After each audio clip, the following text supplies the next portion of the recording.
જય માતાજી મિત્રો। તો કાચા કેળાની વેફર બનાવવા માટે સૌપ્રથમ મેં અહીંયા 4 જેટલા કાચા કેળા લઈ લીધા છે।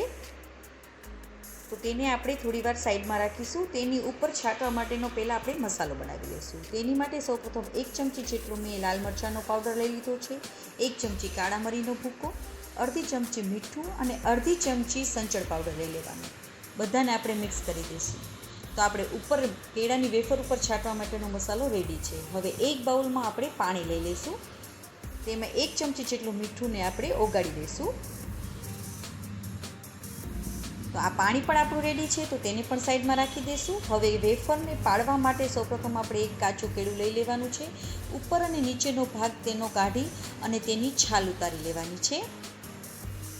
છાલ ઉતરી જાય એટલે આપણે તેના ગોળ પતિકા પાડવાના છે। તો તેની માટેનો આપણે ગોળ પતિકાનો સંચો લઈ લઈશું અને કેળાના પતિકા પાડી લઈશું। આપણે કેળું એક એકની છાલ ઉતારતા જઈશું અને તેના પતિકા પાડીશું અને વેફર કરીશું, કારણ કે આપણા કેળા ઝડપથી કાળા પડી જાય છે, માટે આપણે એક એક કેળાની જ આપણે કરવાની। તો આવી રીતે આપણે પતિકાને પાડી લેવાના છે। હવે સાઈડમાં આપણે તેલને પણ ગરમ કરી લઈશું। તો તેલ ગરમ આપણું થઈ જાય એટલે આપણે તેમાં પતિકાને નાખી દઈશું। એક એક પતિકાને નાખતા જવાનું, જેથી કરીને આપણી વેફર ચોટે નહીં। આપણે તેલને ફૂલ ગરમ કરવાનું છે। હવે તેમાં આપણે અડધી ચમચી જેટલું મીઠાનું પાણી જે કરેલું છે તે નાખી દઈશું અને ગેસની ફ્લેમને એકદમ ધીમી કરી લઈશું।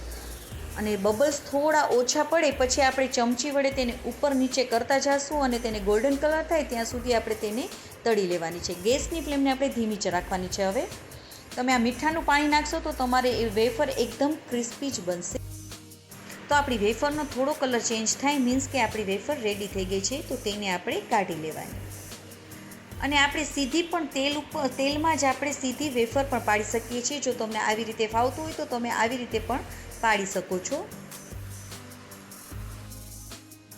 એમાં પણ આપણે અડધી ચમચી જેટલું મીઠાનું પાણી નાખી ગેસની ફ્લેમને ધીમી કરી અને કલર ચેન્જ થાય ત્યાં સુધી વેફરને તળી લઈશું। તો આવી રીતે આપણે બધી વેફરને તળી લેવાની અને ઉપરથી પછી આપણે જે મસાલો બનાવેલો છે તેને છાંટી લઈશું। તો આપણી કેળાની વેફર રેડી થઈ ગઈ છે, જે એકદમ ક્રિસ્પી બને છે। તો તમે પણ એકવાર જરૂરથી ટ્રાય કરજો। અને હા, જો તમને આ મારી રેસીપી ગમી હોય તો લાઈક કરજો અને મારી ચેનલમાં નવા હોય તો સબસ્ક્રાઈબ કરવાનું બિલકુલ ના ભૂલશો। જય માતાજી મિત્રો।